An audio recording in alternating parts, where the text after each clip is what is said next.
आज के इस वीडियो के द्वारा मैं आपको इतना बेहतरीन तरीके से स्टार डेल्टा स्टार्टर का कंट्रोल वायरिंग एक्सप्लेन करने वाला हूं, जिससे कि यदि आपको कभी भी स्टार डेल्टा स्टार्टर बनाना हो तो आप आसानी से कंट्रोल वायरिंग कर सको।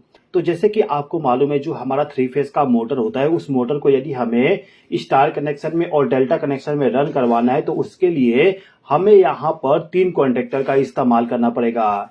एक कॉन्टेक्टर होता है हमारा स्टार कॉन्टेक्टर, दूसरा डेल्टा कॉन्टेक्टर और तीसरा मैन कॉन्टेक्टर। यानी कि जो हमारे मोटर को मेन पावर सप्लाई जाएगा वो जाएगा मैन कॉन्टेक्टर के द्वारा। इसके बाद मोटर के वाइंडिंग को स्टार में और डेल्टा में कनेक्ट करने के लिए आपको 2 कॉन्टेक्टर का इस्तेमाल करना पड़ता है। तो कुल मिला के आपको 3 कॉन्टेक्टर इस्तेमाल करना पड़ेगा। ये जो स्टार कॉन्टेक्टर है इसको हमें सबसे पहले चालू करना पड़ता है और स्टार कॉन्टेक्टर के चालू होने के बाद कुछ समय के बाद में हमें डेल्टा कॉन्टेक्टर को चालू करना होता है।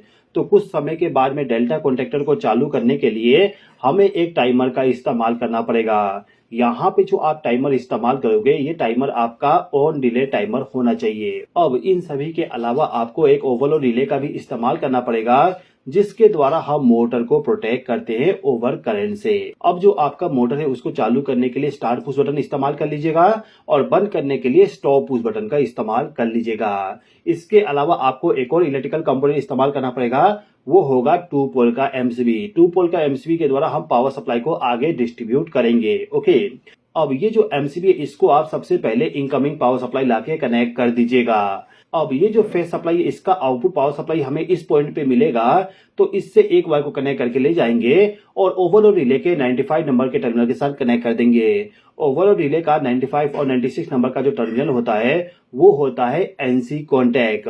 और इलेक्ट्रिकल सर्किट में यदि हमें इंटरलॉकिंग इस्तेमाल करना है यानी कि प्रोटेक्शन इस्तेमाल करना है तो वहां पे हमें एनसी कॉन्टैक्ट का ही इस्तेमाल करना पड़ता है। ओके, तो हमने इनपुट पावर सप्लाई दे दी है 95 नंबर के टर्मिनल पे। अब 96 नंबर के टर्मिनल से एक वायर को कनेक्ट करिए और इसको ले जाके स्टॉप पुश बटन के साथ कनेक्ट कर दीजिए। अब इस स्टॉप पुश बटन से जो पावर सप्लाई मिलेगा आपको उसको ले जाके स्टार्ट पुश बटन के साथ कनेक्ट करना है और यहां से एक वायर को कनेक्ट करके इसको ले जाके आप कॉन्टेक्टर के साथ में कनेक्ट कर दीजिए। मैंने अभी के टाइम पे कॉन्टेक्टर के A1 टर्मिनल पे कनेक्ट कर दिया, यानी कि फेज सप्लाई यहाँ पे आ जाएगा। अब ये जो कॉन्टेक्टर है इसको यदि आपको चालू करना हो तो इसको आपको न्यूट्रल पावर सप्लाई भी देना होगा। तो यहां से एक वायर को कनेक्ट करके ले जाएंगे और इसको ले जाके डायरेक्टली इस कॉन्टेक्टर के A2 टर्मिनल के साथ कनेक्ट कर देंगे। यानी कि इसको हमने फेज सप्लाई और न्यूट्रल सप्लाई दोनों प्रोवाइड कर दिए। वैसे तो जो आपका स्टार डेल्टा स्टार्टर होती है उसमें आपको सबसे पहले स्टार कॉन्टेक्टर को चालू करना होता है और इसके चालू होने के बाद आपको मेन कॉन्टेक्टर को चालू करना होता है। अब इस कॉन्टेक्टर को होल्ड करने के लिए हमें होल्डिंग सर्किट बनाना होगा। तो होल्डिंग सर्किट बनाने के लिए इस कॉन्टेक्टर का आपको एनो कॉन्टेक्ट इस्तेमाल करना है। तो आप क्या करोगे, यहां से एक वायर को कनेक्ट करिए और इसको ले जाके एनो कॉन्टेक्ट के साथ कनेक्ट कर दीजिए।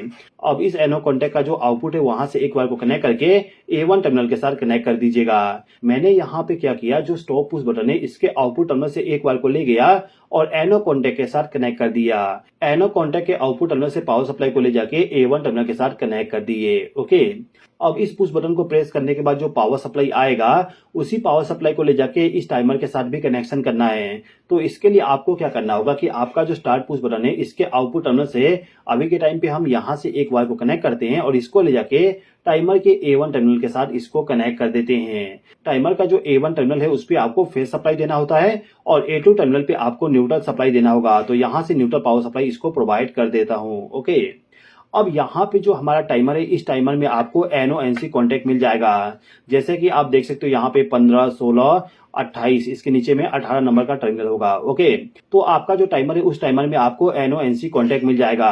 जो आपका टाइमर है उस टाइमर का जो आखिरी डिजिट है वो यदि 5 है तो वो होगा आपका कॉमन टर्मिनल। इसके बाद जो आपका टर्मिनल है उस टर्मिनल का जो लास्ट डिजिट है वो यदि 6 है तो वो होता है एनसी कॉन्टेक्ट और यदि वहां पे लास्ट डिजिट 8 है तो वो होगा एनो कॉन्टेक्ट।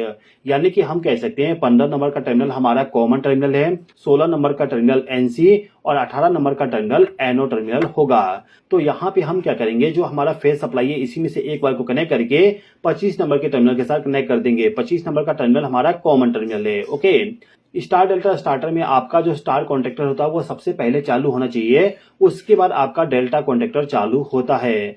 तो स्टार कॉन्टेक्टर को सबसे पहले चालू करने के लिए आपको क्या करना होगा, आपका जो टाइमर है इस टाइमर का जो एनसी कॉन्टेक्ट होगा, एनसी कॉन्टेक्ट इसका 26 नंबर का टर्मिनल है, तो यहाँ से एक वायर को कनेक्ट करके ले जाएंगे और इसको ले जाके आपका जो डेल्टा कॉन्टेक्टर है उसके एनसी कॉन्टेक्ट के साथ कनेक्ट कर दीजिएगा।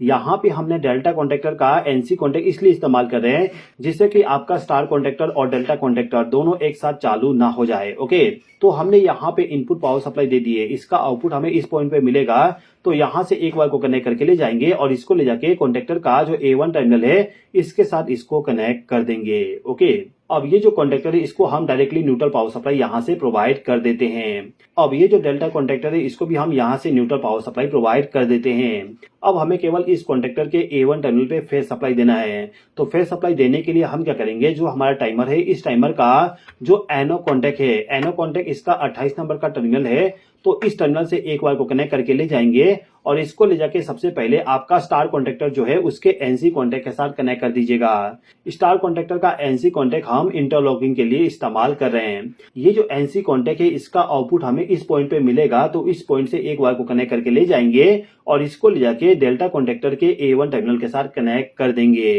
तो केवल आपको इतना ही कनेक्शन करना होता है।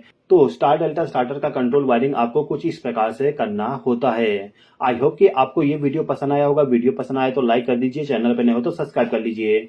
इस वीडियो को देखने के लिए धन्यवाद।